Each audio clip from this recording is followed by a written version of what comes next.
and welcome back to my channel, and if it's your first time here, welcome. My name's Simone. This must be the millionth time that I have tried to make this video. Either the baby's unsettled, wants milk, or I keep messing up, so I'm really hoping that I can make this video. So today I thought I would do a month's postpartum update and a baby update. So I'll start off with me. To be honest, this week has been just one of ups and downs. Are you talking? It's not been helped with my nutrition. It has been one day I've been eating really well, and then the next day has been crap, and then it just impacts my energy so massively. And then I say, right, okay, I'm going to eat really well, and then I slip back into old habits. But it's just been increasingly difficult to try to make, like, to prepare the foods, you know, chopping the vegetables up, or you know, just like following recipes and whatnot, because unless the baby goes in the wrap and he's asleep, then if I put him in the pram when I'm trying to cook, he just screams the house down. So my mum went back last week, and she's been here for pretty much 5 weeks, and it's been fantastic because she's been, you know, helping out, doing all the housework. I could just concentrate on looking after the baby and the children and making the food. And obviously she's been taking the children out on occasion so that I can spend time with him and do other things. So it's been a bit of an adjustment with her going. And like, my husband, he's been working a lot and only getting home late some evenings. So yeah, I just think I need to just chill out and just go with the flow. And I know that obviously this is temporary and it's not going to be like this forever. So yeah, so that's how I'm feeling. In relation to my thyroid results, they came back as normal, but my sister said they are on the low side, and they did say that when I rang the doctors. So I'm wondering if that is contributing to me feeling so tired, and my eyes are still quite swollen. Not as bad as what they were, but they are still swollen.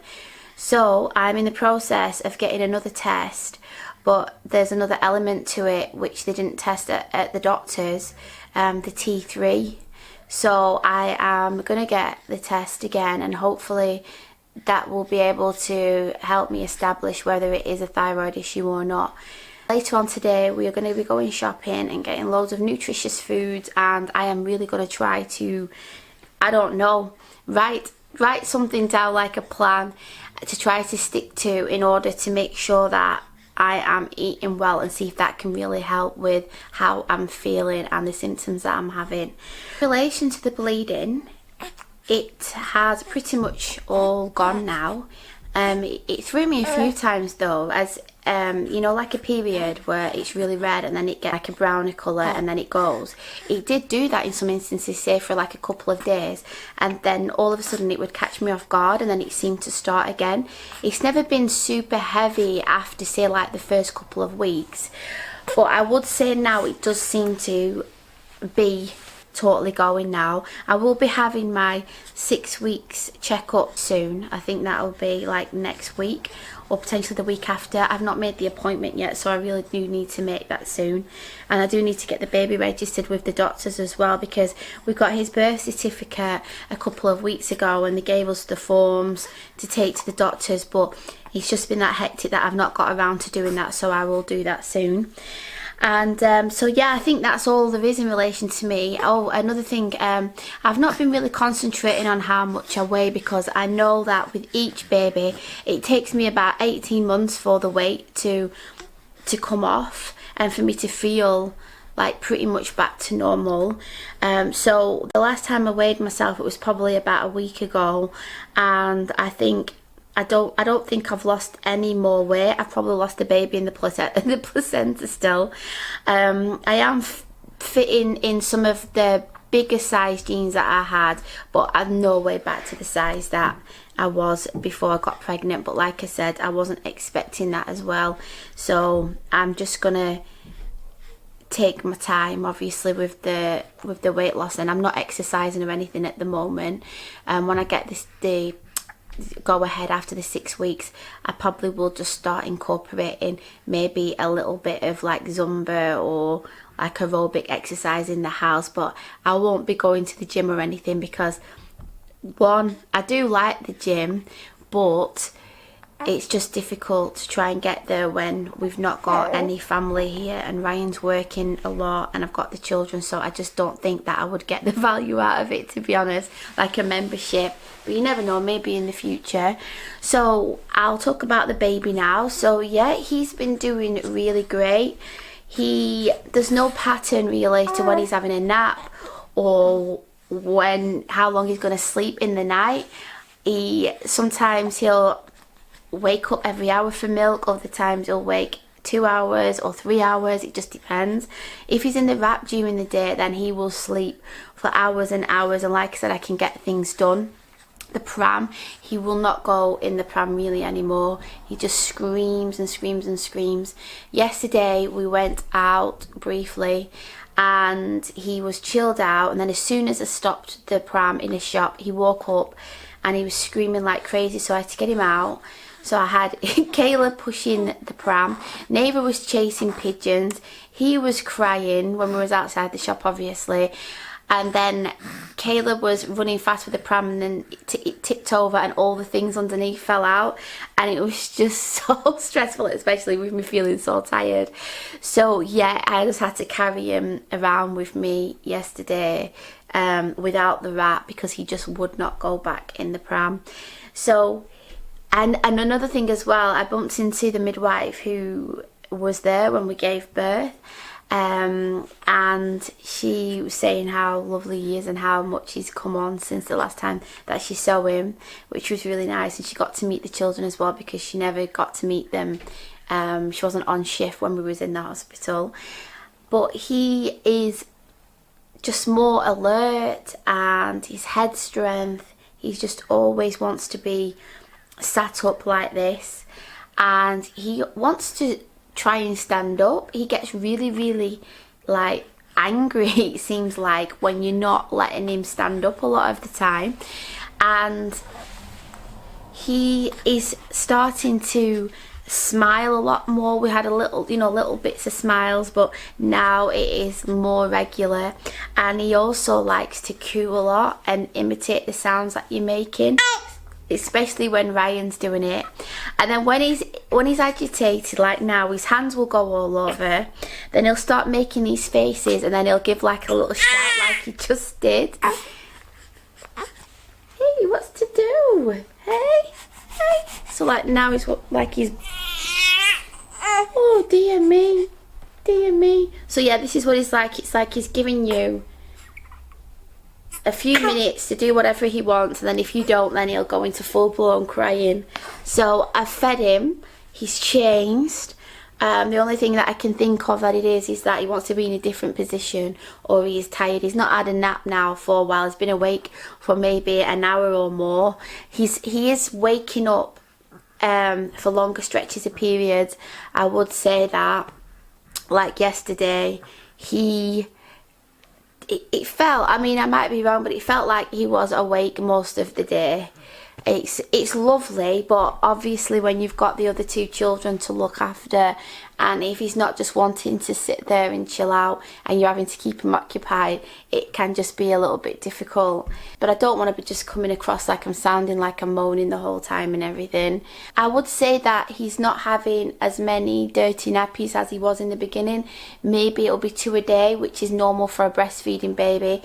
I remember when Caleb was tiny and he didn't have a poo for over a week, and I spoke to the health visitor about it, and she said, oh, it's normal with breastfed babies, sometimes they can go 2 weeks without having a poo. And I was really surprised about that. But he's having lots of wet nappies. I have started using some of my reusable nappies now, because the nappies that I have used with all 3 children, they're called Eco by Natty or something like that.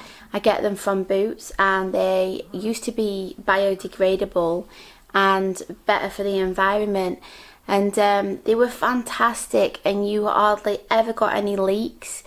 And I just used them all throughout each of my children up until they came out of the nappies. But they've changed the formula of making the nappies, and I think they still you know, like eco-friendly, but they just feel like any other nappy. And I think if you're going to be spending that bit more on these types of nappies, you want the performance to be really good. But he seems to have been having, I wouldn't say like a nappy rash, but it just looks a bit red sometimes down there, and I never had that with the other nappies, you know, before they changed them. They leak more and they don't seem to absorb as much. I did email them to ask them, is it just a temporary thing, but they said that they've changed all of the nappies.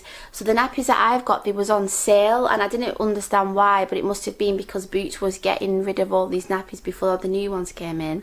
So I am trying to not use so many of them so that they last. So that's one of the reasons why I am making sure that I'm using the reusable ones, and obviously it's going to save me a lot of money in the long run as well.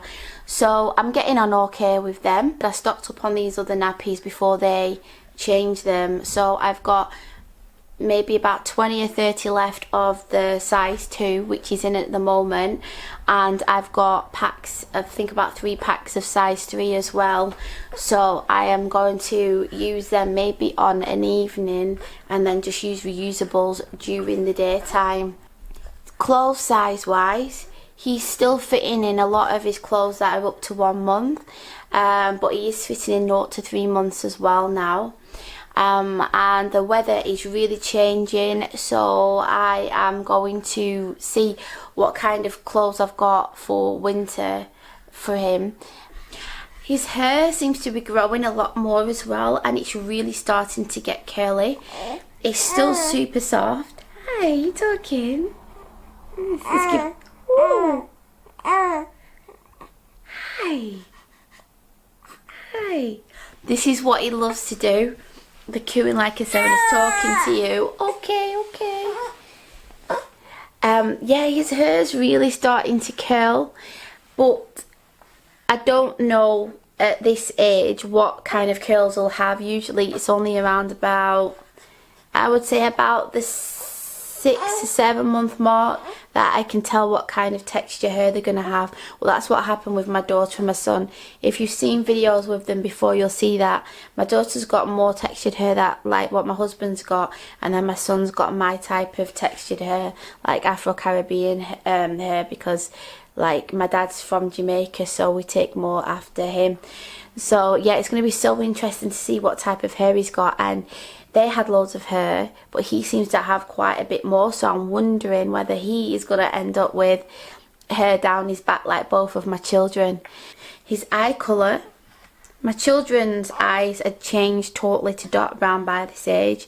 They've got really, really dark eyes like my husband. So his eyes are still like a dark grey colour, so I'm wondering if they will change to brown or whether they'll stay like this, but we'll keep you posted. So I'm gonna get going. Next time I will be making a video on another breastfeeding video.